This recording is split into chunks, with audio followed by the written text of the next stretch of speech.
Bom, vamos começar então aqui nossa aula com muita alegria, com muito prazer aqui poder falar com vocês.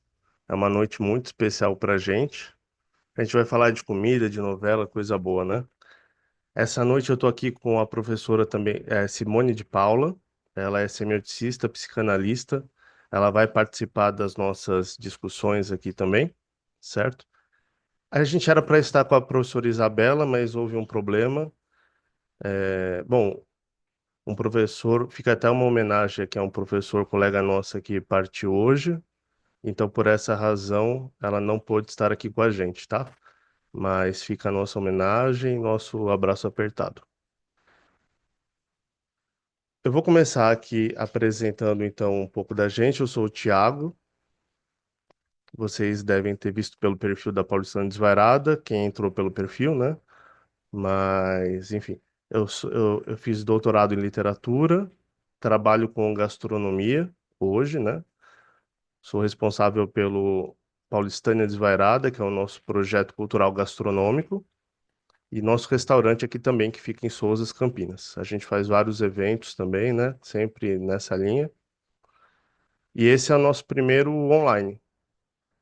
Além disso, tanto eu quanto a Simone como a Isabela somos coordenadores do GEOSCA, o grupo de estudos Os Sentidos como Alimento, e a Isabela é a fundadora, né, do GEOSCA.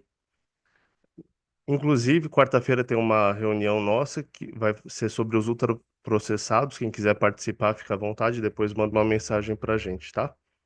Também não precisa pagar nada. A aula vai funcionar como aqui hoje? Eu vou fazer uma introdução breve sobre o remake, tá? Depois a gente vai trazer 4 cenas e a gente vai comentar cada uma dessas cenas. Em seguida, a gente vai abrir para os comentários de vocês também. A gente só pede que, como é bastante gente que tem aqui hoje, um comentário breve, cerca de 1 minuto, para mais pessoas poderem falar também. Só que isso que vai ser bastante interessante, porque a gente tem pessoas aqui de todo o Brasil, até de outros países, inclusive, e pessoas das mais diversas gerações. Então, são muitas perspectivas que vão agregar bastante nessas nossas comparações. Comparações as nossas que são sempre via comida, né? A gente não está aqui interessado em falar quem que atua melhor que quem, se o Cauã brigou com a Bela Campos, a gente não está interessado nisso. Nosso interesse é discutir a comida a partir dessas duas versões de Vale Tudo.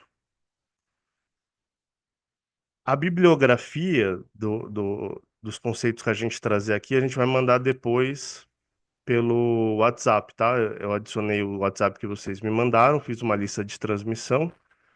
Então, se alguém não salvou o contato, eu peço para salvar, porque aí vocês recebem a bibliografia depois. Bom, primeira pergunta aqui nessa introdução é, né? Por que fazer um remake? Essa é uma pergunta que circulou bastante, Tiago, né? só um Oi. minutinho, desculpa te interromper. Vamos pôr para gravar? Já está gravando, né? Desculpa. Ah, já está gravando. Já, né? Ok, Isso, é. desculpa. Por que fazer um remake? O Antônio Fagundes, inclusive, ele deu uma entrevista em que ele falou assim que ou se faz um remake por ser um material perdido, ele até usou de exemplo a novela Pantanal, se eu não estou enganado, ou para fazer melhor, como foi o caso da A Viagem, né, que ele citou de exemplo. Só que eu acho que tem outras motivações para se fazer um remake. Não só comerciais e outros interesses dessa natureza, mas também porque um remake é uma atualização de uma obra, né? Ainda mais uma obra que tem como centro ética, como é Vale Tudo. Então, quando a gente vê a versão atual, a gente vê o quanto nossa sociedade se transformou para melhor ou para pior, isso a gente vai discutir aqui, mas essa atualização é muito importante. Além disso, os grandes clássicos são sempre reatualizados. Se pegar desde da literatura clássica, sabe? Tem sempre, você vai ver no Shakespeare, por exemplo, tem sempre muitas versões, tanto no cinema quanto no teatro, tá sempre em atualização. Então isso é comum, né? É que, é claro, uma novela como essa, assim como outras novelas, marcam tanto que às vezes fica difícil dissociar e assistir outras versões, né? Mas isso é bastante comum, certo? Até mesmo essa ideia de originalidade é uma noção muito contemporânea, né? Na arte antiga, originalidade não era um grande valor. O grande valor era como você contar uma história que antes já foi contada. Então, estava no modo de contar a história o grande valor, e não na história em si, certo? E, bom, falar em novela é falar de uma coisa que é muito importante para a sociedade brasileira. Às vezes na academia, né, ainda mais na parte de literatura, filosofia, é visto como um assunto popularesco, um assunto menor, mas a gente não pode deixar de pensar no grande impacto que a novela traz para a sociedade. Se a gente pensar nos anos 60, 70, 80, é uma época em que haviam muito poucos canais, cinco, seis canais, né? É bem diferente de hoje, com internet, com streaming, com um monte, com os canais por assinatura. Então, a novela era um gênero que passava por todo o povo brasileiro, né? Nos anos 70, as novelas passaram a ser a serem criadas já mostrando os nossos tipos, né? Tipos bem brasileiros. Antes era mais histórias clássicas, fadas, reis, coisas assim. E depois o brasileiro foi assumindo ali a novela e aquele gênero começou a ter a nossa cara, né? Nos anos 80, foi a época de ouro, assim, das novelas. A audiência era absurda. O último capítulo do Rock Santeiro, se eu não estou enganado, atingiu 100% de share, ou seja, todas as TVs no Brasil estavam ligadas em Rock Santeiro. Aquela audiência básica que passava dos 50, 60 pontos, picos de 70, 80, coisa absurda, assim. Numa época, inclusive, que o analfabetismo também era alto, então o acesso à cultura era bem mais limitado que hoje. A leitura de obras, então a novela era o gênero que mais chegava às pessoas e que mais influenciava, certo?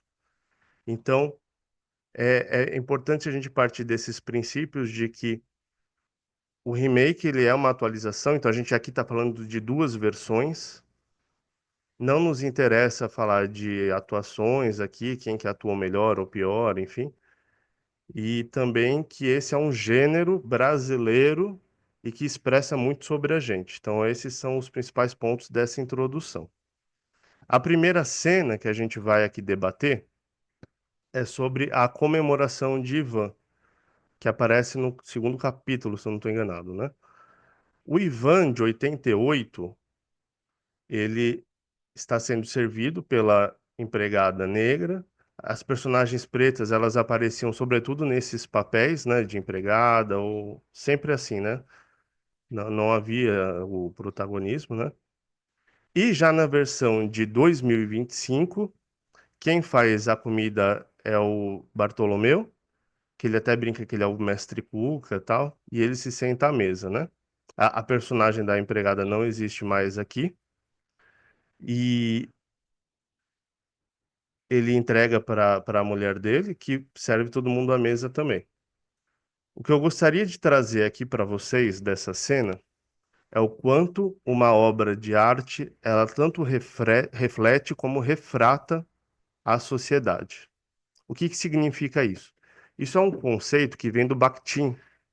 Bakhtin é um filósofo da literatura muito, muito bom. A gente vai mandar para vocês as referências, tá? Depois. Mas dentro dessa perspectiva, então, uma obra de arte, ela não só espelha a sociedade, mas como ela também influencia a sociedade. Inclusive, no post que eu fiz sobre essa cena, estão discutindo até hoje se a realidade é assim ou se não é, se é coisa da novela. Mas isso que é interessante, porque a, a cena e a novela, ou qualquer obra de arte, ela tanto espelha como a sociedade funciona, como influencia também. O que isso significa? Aliás, isso tem um peso ainda maior numa obra como uma novela, que é uma obra aberta. Ou seja, durante os episódios, né, mês a mês, a própria novela vai ouvindo as pessoas e muda os rumos da trama se achar necessário. Então, ela está sempre espelhando ali a sociedade, mas também influencia.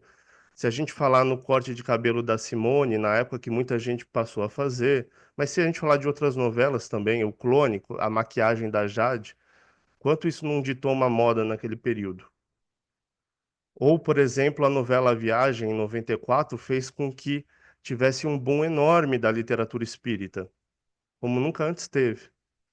Então, é sempre essa interação entre obra de arte e sociedade, entre um espelhar o outro e um influenciar o outro. Isso que é bem interessante. E a comida, ela vai ser um grande signo disso também.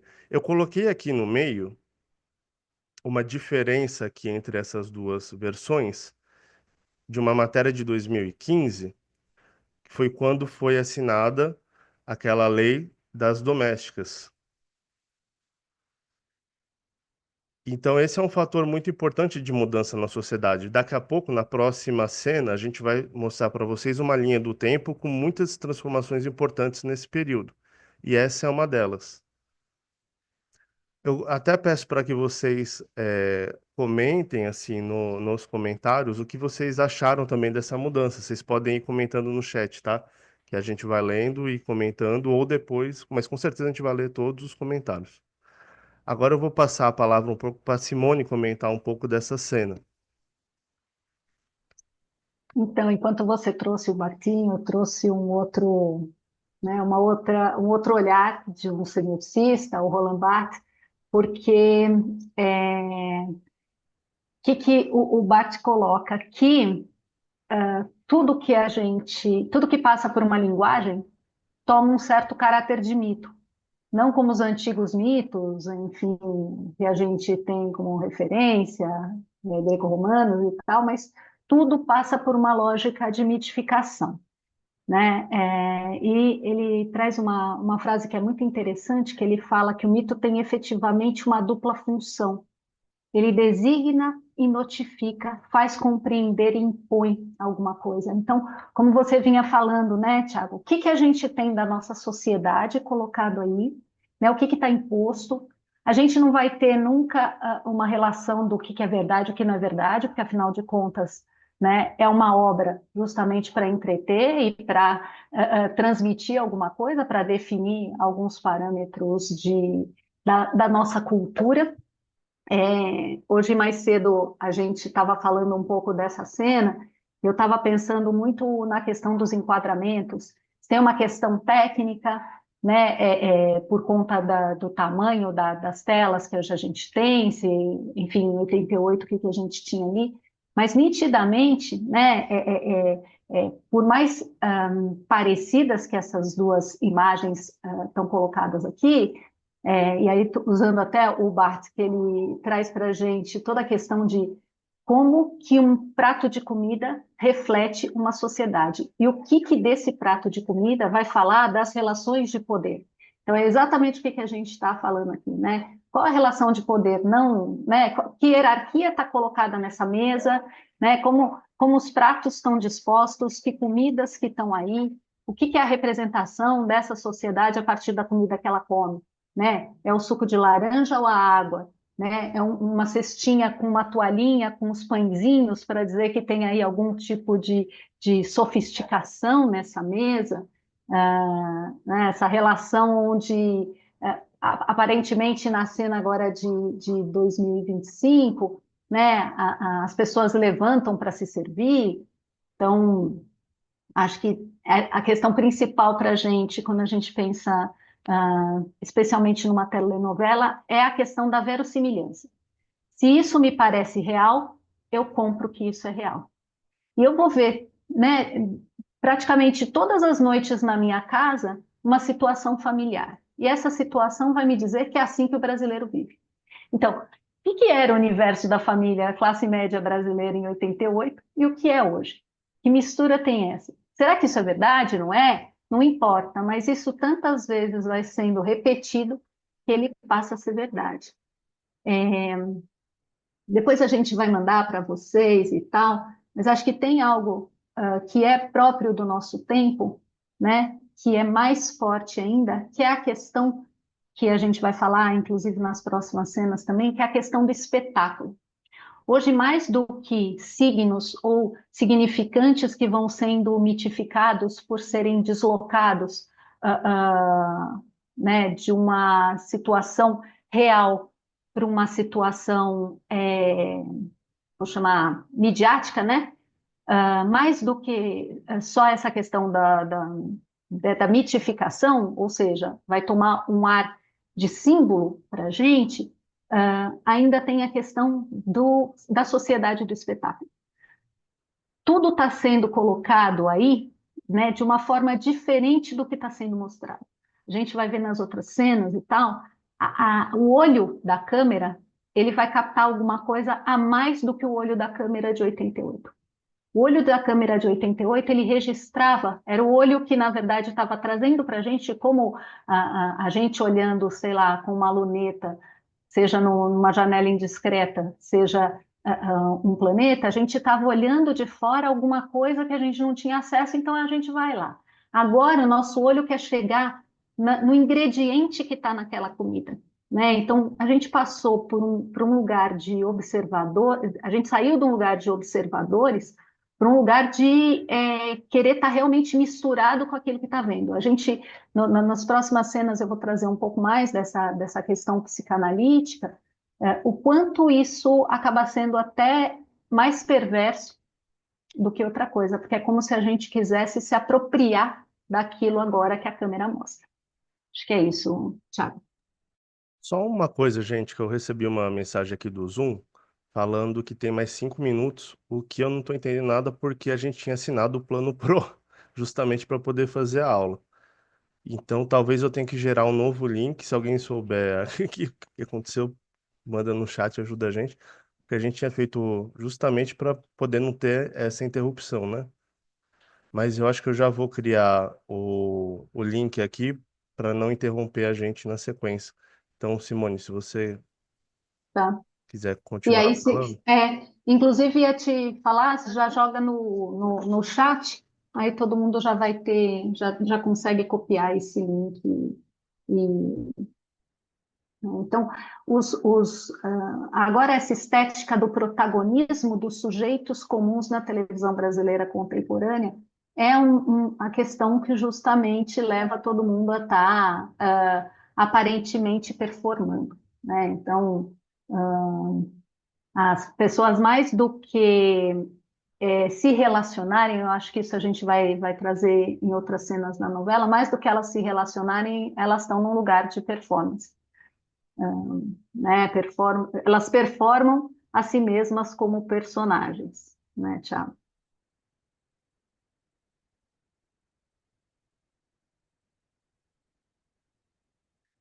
Ah, uma outra questão que eu acho que é relevante também para o que a gente está tratando aqui, e acho que tem a ver com, né, talvez na novela de 88 isso não era tão declarado, é a questão do lugar do lugar de notícia que é colocado dentro da novela, né? A novela, por mais que ela seja uma obra de ficção, né, criada por um autor,